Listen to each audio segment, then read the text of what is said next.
Good evening everyone, hope this finds you well. Welcome to the latest edition of the Financial Planner. I hope you're all safe and well. As promised this week, I'm going to try my very best to not even mention coronavirus where possible. I think everyone's probably getting enough information with regards to that, and of course that consumes our everyday lives at the minute. So not to make light of the situation, but equally to add some educational pieces around the fact that we're now in a new tax year. I think some of the ideas in this short video might be of some use for us to remind ourselves that there will be a recovery, and of course there will be reasons to plan moving forward, which we should consider and understand what best suits us as individuals.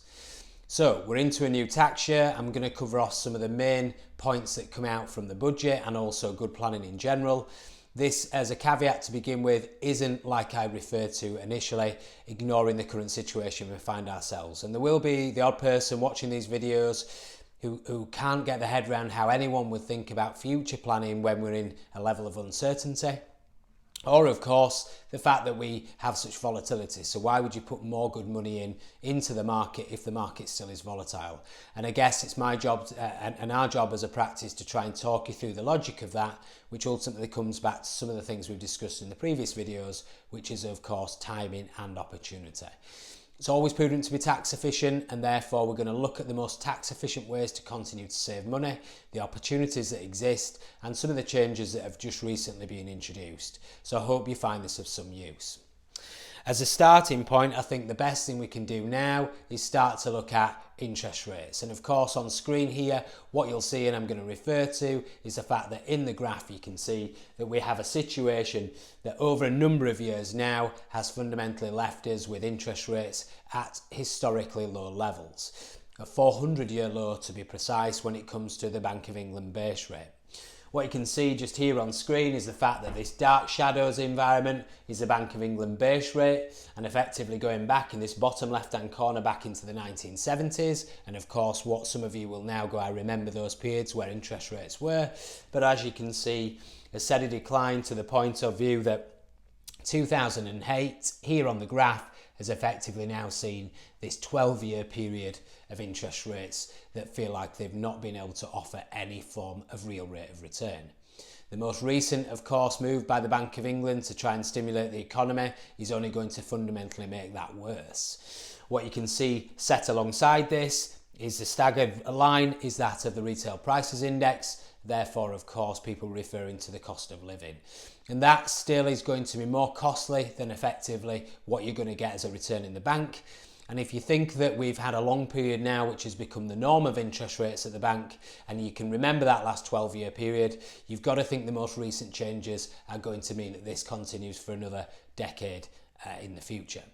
So having everything in cash, whilst our initial reaction, again as a human being, is to think is the most logical place to keep money, put it under the bed mentality because we don't like volatility. Do remember that volatility follows you in cash as well. If it's in an environment that is losing money against the rising cost of living, and effectively you're sat on too much cash, which I know some people watching this video definitely are, try and have that kind of conversation about balance as a household. Look at the future, look at where opportunity may come when it talks about recovery, and therefore make sure that you have the right spread of risk. But that picture certainly on screen there is something that we're going to have to deal with as part of our portfolio and part of our overall wealth as individuals, to ensure that we don't hold too much cash in any one bank or building society, not only for protection reasons, but also the fact that ultimately it can't offer anything in terms of a return. Taking that into account, this research was done back at the beginning of the year, so back at the beginning of January, according to Moneyfacts, that the average cash ISA at that time was giving a return of 0.85%.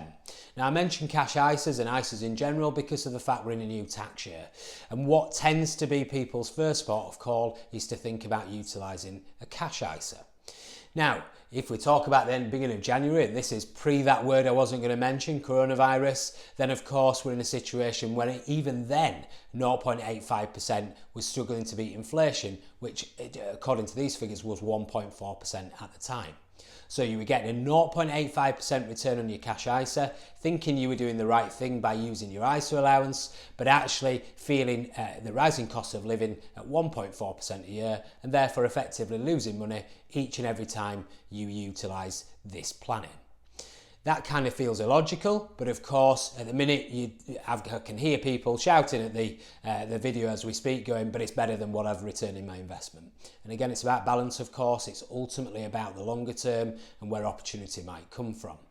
Now, I would argue, looking at this, that it's got, of course, even worse. The average cash ISA rates, go and look at what your instant access ISA is now being put onto. Emma referred to this in her previous video about how rates are significantly dropping, and have a look at the logic of whether a cash ISA is still the right route moving forward in 2020. The point to mention about cash ISAs as well, shown in this next slide, is the fact that according to figures released at the back end of last year, it was quite scary what they actually returned. What we can see on screen here is, according to Moneyfacts the back end of December 18, the average cash ISA rate, that by the way again was better then than it is now, was actually giving you a worse return than a normal instant access account.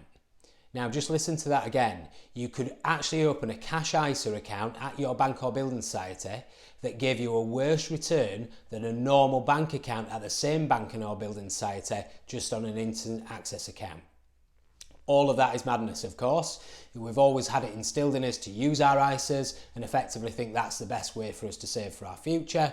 But yet a cash ISA rate actually in an ISA giving you a worse rate than simply just paying it into your normal bank account. Again, that hurts the head a little bit when you think about it, but it is the norm of where we find ourselves, and therefore thinking that through again as a logic is really important for us to consider. So I thought what would be useful now is for us to look at fundamentally on screen the difference between the two, because this is, I guess, a priority when we have to understand that cash ISAs arguably still have a part to play if you need the money in the shorter term, and therefore you're just simply using this type of wrapper as a short-term savings vehicle. But what I've tried to put up on here is the key points and the differences between the two environments, cash ISAs and investment ISAs. And I think the key thing to remember here is they're actually designed for two very different needs. An investment ISA is no different in the fact that when we talk about investment, it's for the medium term. So I certainly wouldn't want anyone watching this video thinking we invest in an investment ISA for 1, 2 or 3 years. It's absolutely still for that 5-year plus period. Having said that, it is giving you opportunity, and we've certainly talked at length about the fact that the market is going to present huge opportunities, which is what I'm going to cover off in my next video about some of our fund managers, what they're buying at the minute, what companies they're selling at the minute, and some of those will surprise you because there'll be companies that you perceive surely they're buying, but in actual fact they're doing the opposite, and I'll give you some information about that. But in the meantime, it's just looking at the structure. If you've got spare money, if you're sat on money on deposit, or effectively you have got spare monthly income, would we utilise a cash ISA or an investment ISA, and understanding how they can deliver very different returns? Both grow tax-free, of course, both come out tax-free, so therefore don't sit on top of your income, don't have to be declared to HMRC on a tax return, and therefore are invaluable. I don't want to go away from the fact that these are very useful tools to use. But an investment ISA versus a cash ISA is all about balance. When do we need the money for? Can I drip feed money into an investment ISA? Absolutely. Can I convert cash ISAs currently that I've held for a number of years into investment ISAs? Absolutely. And then you might consider that as a logic to rebalance your overall wealth, take opportunity from the fact that the market's down and therefore good companies are cheap to buy, and look at the opportunities that presents moving forward. And again, more information can be shared about this if it's relevant to you all. Finally, on the point of ISAs, and my last point for today is about junior ISAs. Now, this came out in the budget, in the fact that a significant change was made. Now, a lot of people watching this will either be familiar to the picture on screen now, which is you are a grandparent looking to save for your grandchildren for the future, a gift from your own estate that you are giving for them to use in the future. And of course, they're using it for a variety of different reasons, be it the first house deposit, the wedding, university fees, etc., etc. All of the things on screen there I think are very relevant for why people use junior ISAs.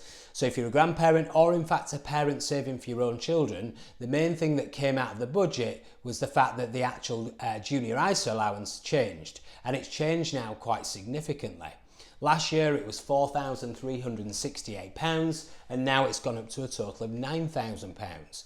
That was a big hike in terms of changes that were made.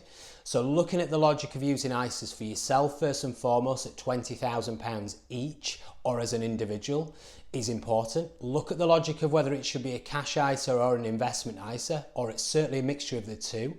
Look at the logic of whether you sat on previous year's cash ISAs that now should have some exposure to remaining as ISAs but moving into an investment ISA to try and get that bounce and that recovery and that growth.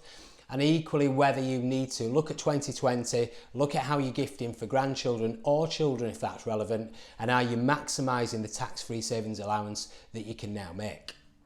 So, next week I'll cover off some fund manager commentary. I'll equally talk about pound cost averaging and how that can have a huge impact on how you grow money in the future. I hope that's useful again. Keep sending your questions. I appreciate it's a whistle stop tour, but it's there as ideas for you to then come back and ask further questions. Stay safe, all the very best for now. Over and out.